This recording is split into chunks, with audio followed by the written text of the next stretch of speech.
नमस्ते दोस्तों। कथा या कल्पना में आपका स्वागत है। आशा करती हूँ कि आपको हमारा पिछला वीडियो, जो समुद्र मंथन पर आधारित था और जिसमें कई ब्रह्मांडीय चीजों की उत्पत्ति को दर्शाया गया था, पसंद आया होगा। आज हम एक ऐसी ही प्रेरणादायक कथा लेकर आए हैं आप सबके लिए।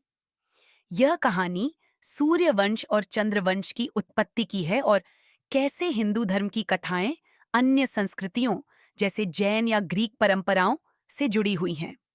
हिंदू ब्रह्मांड विज्ञान के अनुसार मनु प्रत्येक मनवंतर के प्रणेता और संरक्षक होते हैं।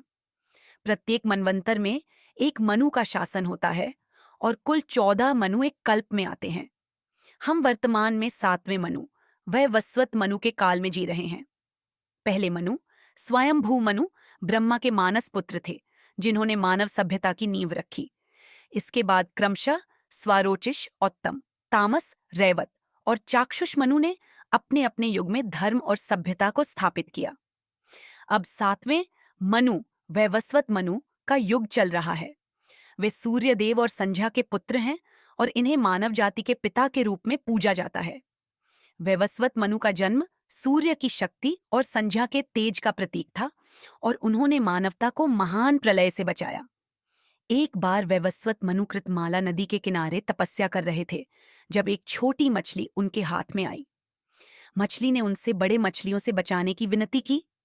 मनु ने उसे एक बर्तन में रखा, लेकिन मछली इतनी बढ़ गई कि उसे तालाब और फिर झील में रखना पड़ा।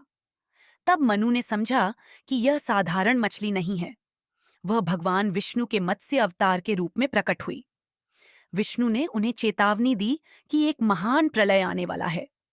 मनु ने विष्णु के निर्देश पर एक विशाल नौका का निर्माण किया, जिसमें सप्तर्षि, पवित्र ग्रंथ, पौधों और जीव जंतुओं के बीज सुरक्षित रखे गए।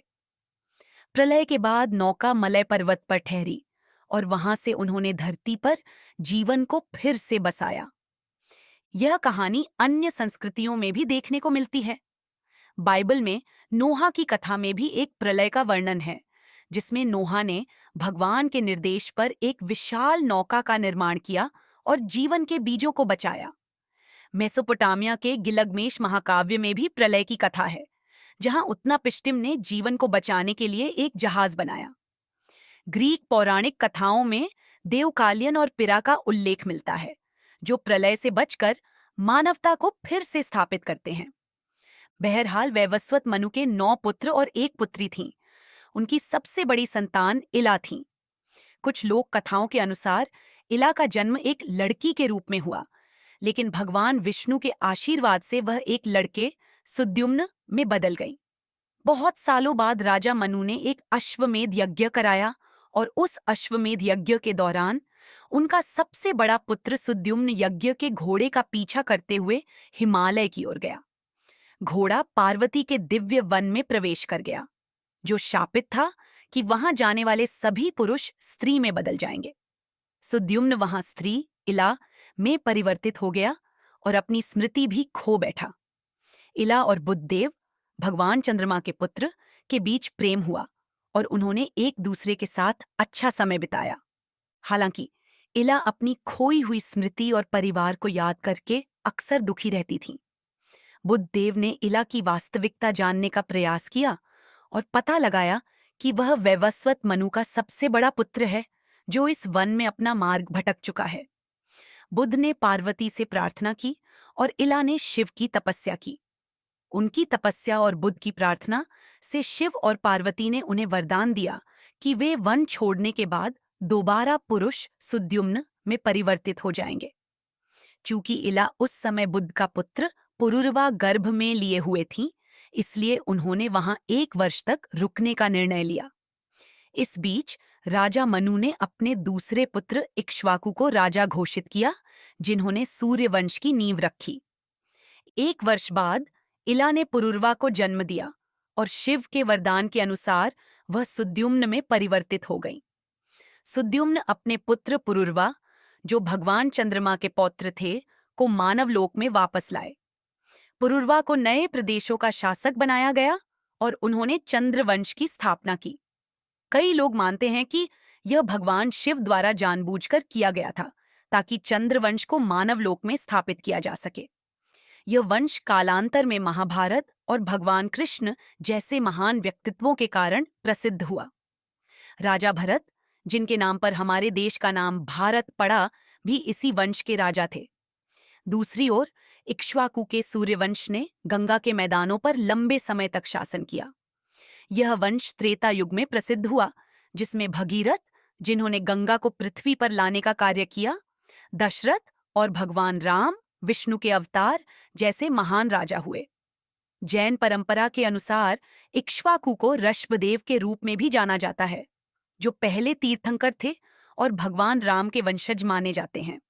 इसलिए जैन धर्म में सूर्य वंश को अधिक महत्व दिया गया है और उनके अनुयायी इसे आदर्श मानते हैं। सूर्यवंश और चंद्रवंश ने अपने अपने तरीके से धर्म और सत्य की रक्षा की। सूर्यवंश सूर्य के समान अडिग, स्थिर और सत्य के प्रतीक हैं। उनकी शासन शैली कठोरता, अनुशासन और दृढ़ता पर आधारित थी। दूसरी ओर चंद्रवंश चंद्रमा की भांति लचीला, परिवर्तनशील और परिस्थितियों के अनुसार ढलने वाला रहा।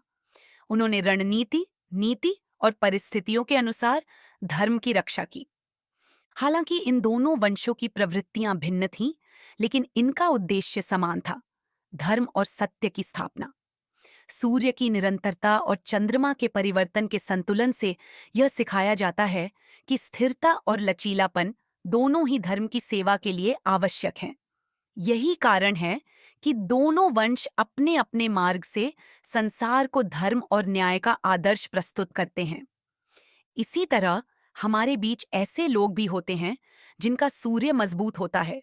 वे दिन के समय अधिक सक्रिय रहते हैं, जबकि जिनका चंद्रमा मजबूत होता है, वे रात के समय अधिक सहज और सक्रिय महसूस करते हैं। यह भी कहा जाता है कि सूर्य पुरुषों के लिए अधिक प्रभावशाली होता है और उनका चक्र हर उगते सूर्य के साथ शुरू होता है और सूर्यास्त के साथ थकावट की ओर बढ़ता है। वहीं हम सभी जानते हैं कि महिलाओं का चक्र चंद्रमा के 28 दिन के चक्र पर आधारित होता है। आपको यह कथा कैसी लगी? अपने विचार हमें जरूर बताएं और हमारे साथ जुड़े रहें। धन्यवाद।